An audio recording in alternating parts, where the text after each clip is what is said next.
12। ये जो जहां साउंड से जुड़ी हुई चीजें रखी है वहां से हट जाओ। बस ये अनुरोध है कि वहां से हट जाओ। देखो, इसको ऊपर उठाओ।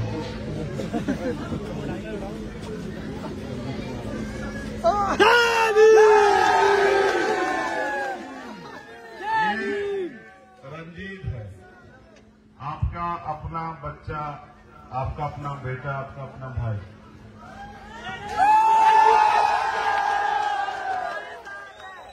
मैं आपके प्यार का, आपकी भावनाओं का सम्मान करता हूं, लेकिन मैं नौजवान साथियों को ये भी कहना चाहता हूं कि अगर सिर्फ नारे लगाने से शक्ति मिला करती तो हम सबसे शक्तिशाली होते दुनिया में, भारत में नहीं। क्योंकि हमारे लोग बाबा साहब अम्बेडकर के सबसे ज्यादा नारे लगाते हैं नहीं लगाते हैं, लेकिन राजनीतिक हैसियत तो हमारी सबसे ज्यादा कमजोर है।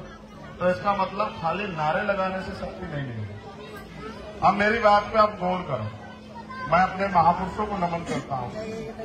मेरी माताएं बहनें यहाँ उपस्थित, पहली बार नहीं आया है चुनाव तो हर 5 साल बाद आता है। उससे पहले भी आता है चुनाव, कभी विधानसभा का, कभी लोकसभा का, कभी और कोई अन्य चुनाव आते रहते हैं।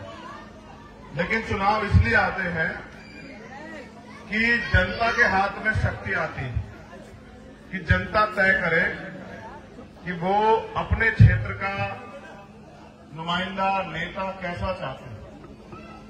मैं जहां तक रंजीत को जानता हूं, भले ही ये गरीब का बेटा हो, लेकिन एक खासियत है इसकी कि ये अपने बच्चों की दूध का पैसा भी मोशन मूवमेंट में लगाता है। इतना बड़ा दिल नहीं होता सब लोगों के पास, अमीरों के पास तो वैसे नहीं होता।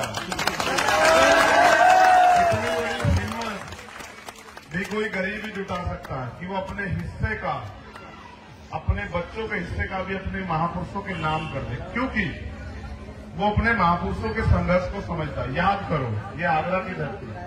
मैं तो आपका खून हूं, मेरा आपसे राजनीतिक रिश्ता नहीं है। आपने, सच है, अभी तक आपने मुझे राजनीतिक ताकत नहीं दी है, अभी तक आपने दूसरे लोगों को दी। अच्छी बात है, देनी भी चाहिए, मगर ये बताओ, जैसे उनको ताकत दी है तो मेरा कसूर क्या है? मैं भी तो आपका एक खून। जब आप दूसरों को ताकत दे सकते हो तो अपने खून को क्यों नहीं दे सकते हो? बताओ। आप ताकत रंजीत को थोड़ा ही दे रहे हैं, आप ताकत सविता बहन जी को थोड़ा ही दे रहे हैं, आप तो ताकत चंद्रशेखर आजाद को दे रहे हैं। मैंने आपसे नहीं कहा विधानसभा में, मैं इस गली में नहीं आया कि मुझे ताकत दो। आपको लगता था कि हमसे जुड़े हुए दूसरे लोग ताकतवर हो सकते हैं, लेकिन मैं आपसे कह रहा हूं, ये शहर का चुनाव, नगर का, आपको नगर की सरकार बनानी। आपका पार्षद कैसा हो ये आप तय करेंगे। वो आपके बिजली, पानी, सड़क, सफाई, स्कूल की लड़ाई कैसे लड़ेगा ये आप तय करोगे। मगर बाबा साहब अम्बेडकर ने जब वोट का अधिकार हमें दिया तो ये थोड़ा ही कहा कि सिर्फ अमीर के बच्चे आगे बढ़ेंगे या पैसे वाले लोग ही राज करेंगे। उन्होंने तो ये कहा ना कि इस वोट की, उन्होंने तो कहा ये बात जब उन्होंने वोट का अधिकार हमें दिला, कहा आज मैंने रानी का पेट चीर दिया है, आज के बाद राजा आपकी वोट से तैयार होगा। मैं नहीं आया आपके यहाँ कभी वोट मांगने, क्योंकि मैं तो आपका खून हूं, मैं तो लड़ूंगा जब तक जिंदगी रहेगी। लेकिन मेरा ये मानना है, जो आदमी अपनी मेहनत की कमाई से भी समाज के लिए योगदान करे, अगर उस आदमी को अवसर मिलेगा तो वो आपके लिए नहीं काम करके दिखाएगा। मैं बताऊंगा, अगर आपको ये लगता हो कि मैंने इतना सा भी संघर्ष किया इस लड़ाई को लड़ने के लिए, बाबा साहब के आंदोलन को चलाने के लिए, तो इस शहर की सरकार में मेरी हिस्सेदारी करवा देना। अपने वार्ड से 4 तारीख को केतली का बटन दबा देना पार्षद पे। इधर आपने पार्षद का बटन दबाया केतली का, इधर अमीरों को झटका जोर का बड़े प्यार से लगेगा।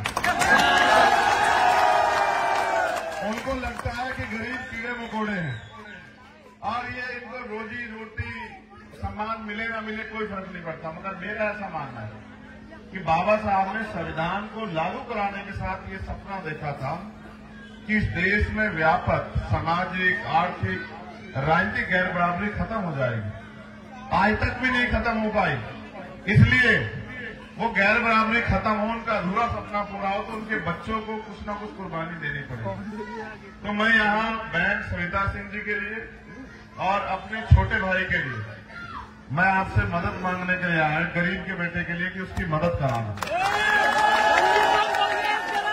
देखो मैं सब बताऊं, मैं तो सब में बैठता हूँ। गरीब 12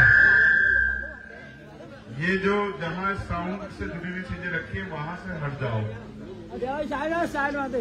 बस ये अनुरोध है कि वहां से हट जाओ।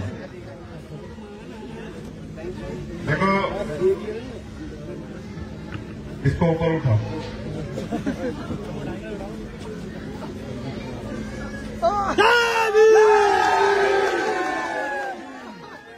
ये रंजीत है, आपका अपना बच्चा, आपका अपना बेटा, आपका अपना भाई।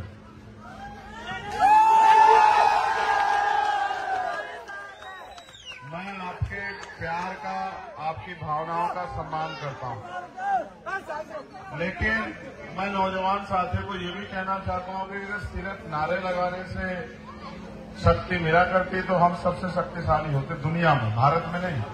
क्योंकि हमारे लोग बाबा साहब अम्बेडकर के सबसे ज्यादा नारे लगाते हैं नहीं लगाते हैं, लेकिन राजनीतिक हैसियत तो हमारी सबसे ज्यादा कमजोर है। तो इसका मतलब खाली नारे लगाने से शक्ति नहीं मिलेगी। अब मेरी बात पे आप गौर करो। मैं अपने महापुरुषों को नमन करता हूँ, मेरी माताएं बहनें यहाँ उपस्थित। पहली बार नहीं आया है चुनाव तो हर 5 साल बाद आता है, उससे पहले भी आता है चुनाव, कभी विधानसभा का, कभी लोकसभा का, कभी और कोई अन्य चुनाव आते रहते हैं। लेकिन चुनाव इसलिए आते हैं कि जनता के हाथ में शक्ति आती है, कि जनता तय करे कि वो अपने क्षेत्र का नुमाइंदा नेता कैसा चाहते हैं। मैं जहां तक रंजीत को जानता हूं, भले ही ये गरीब का बेटा हो, लेकिन एक खासियत है इसकी कि ये अपने बच्चों की दूध का पैसा भी मोशन मूवमेंट में लगाता है। इतना बड़ा दिल नहीं होता सब लोगों के पास, अमीरों के पास तो वैसे नहीं होता है। इतनी बड़ी हिम्मत भी कोई गरीब ही जुटा सकता है कि वो अपने हिस्से का, अपने बच्चों के हिस्से का भी अपने महापुरुषों के नाम कर दे, क्योंकि वो अपने महापुरुषों के संघर्ष को समझता है। याद करो, ये आगरा की धरती है, मैं तो आपका खून हूं, मेरा आपसे राजनीतिक रिश्ता नहीं है। आपने, सच है, अभी तक आपने मुझे राजनीतिक ताकत नहीं दी, अभी तक आपने दूसरे लोगों को दी। अच्छी बात है, देनी भी चाहिए, मगर ये बताओ, जैसे उनको ताकत दी है तो मेरा कसूर क्या है? मैं भी तो आपका एक खून हूं। जब आप दूसरों को ताकत दे सकते हो तो अपने खून को क्यों नहीं दे सकते हो? बताओ। आप ताकत रंजीत को थोड़ा ही दे रहे हैं, आप ताकत सविता बहन जी को थोड़ा ही दे रहे हैं, आप तो ताकत चंद्रशेखर आजाद को दे रहे हैं। मैंने आपसे नहीं कहा विधानसभा में, मैं इस गली में नहीं आया कि मुझे ताकत हो। आपको लगता था कि हमसे जुड़े हुए दूसरे लोग ताकतवर हो सकते हैं, लेकिन मैं आपसे कह रहा हूं, ये शहर का चुनाव, नगर का, आपको नगर की सरकार बनानी, आपका पार्षद कैसा हो ये आप तय करेंगे। वो आपके बिजली, पानी, सड़क, सफाई, स्कूल की लड़ाई कैसे लड़ेगा ये आप तय करोगे। मगर बाबा साहब अम्बेडकर ने जब वोट का अधिकार हमें दिया तो ये थोड़ा ही कहा कि सिर्फ अमीर के बच्चे आगे बढ़ेंगे या पैसे वाले लोग ही राज करेंगे। उन्होंने तो ये कहा ना जी, इस वोट की उन्होंने तो कहा ये बात, जब उन्होंने वोट का अधिकार हमें दिला, कहा आज मैंने रानी का पेट चीर दिया है, आज के बाद राजा आपकी वोट से तैयार होगा। मैं नहीं आया आपके यहाँ कभी वोट मांगने, क्योंकि मैं तो आपका खून हूं, मैं तो लड़ूंगा जब तक जिंदगी रहेगी। लेकिन मेरा मानना है, जो आदमी अपनी मेहनत की कमाई से भी समाज के लिए योगदान करे, अगर उस आदमी को अवसर मिलेगा तो वो आपके लिए नहीं काम करके दिखाएगा। मैं बताऊं, अगर आपको ये लगता हो कि मैंने इतना सा भी संघर्ष किया इस लड़ाई को लड़ने के लिए, बाबा साहब के आंदोलन को चलाने के लिए, तो इस शहर की सरकार में मेरी हिस्सेदारी करवा देना। अपने वार्ड से 4 तारीख को केतली का बटन दबा देना पार्षद पे। इधर आपने पार्षद का बटन दबाया केतली का, इधर अमीरों को झटका जोर का बड़े प्यार से लगेगा। उनको लगता है कि गरीब कीड़े मकोड़े हैं और ये इनको रोजी रोटी सम्मान मिले ना मिले कोई फर्क नहीं पड़ता। मगर मेरा ऐसा मानना है कि बाबा साहब ने संविधान को लागू कराने के साथ ये सपना देखा था कि इस देश में व्यापक सामाजिक, आर्थिक, राजनीतिक गैर बराबरी खत्म हो जाएगी। आज तक भी नहीं खत्म हो पाई, इसलिए वो गैर बराबरी खत्म हो, उनका अधूरा सपना पूरा हो तो उनके बच्चों को कुछ ना कुछ कुर्बानी देनी पड़ेगी। तो मैं यहाँ बहन सविता सिंह जी के लिए और अपने छोटे भाई के लिए मैं आपसे मदद मांगने के लिए आया, गरीब के बेटे के लिए, कि उसकी मदद कराना।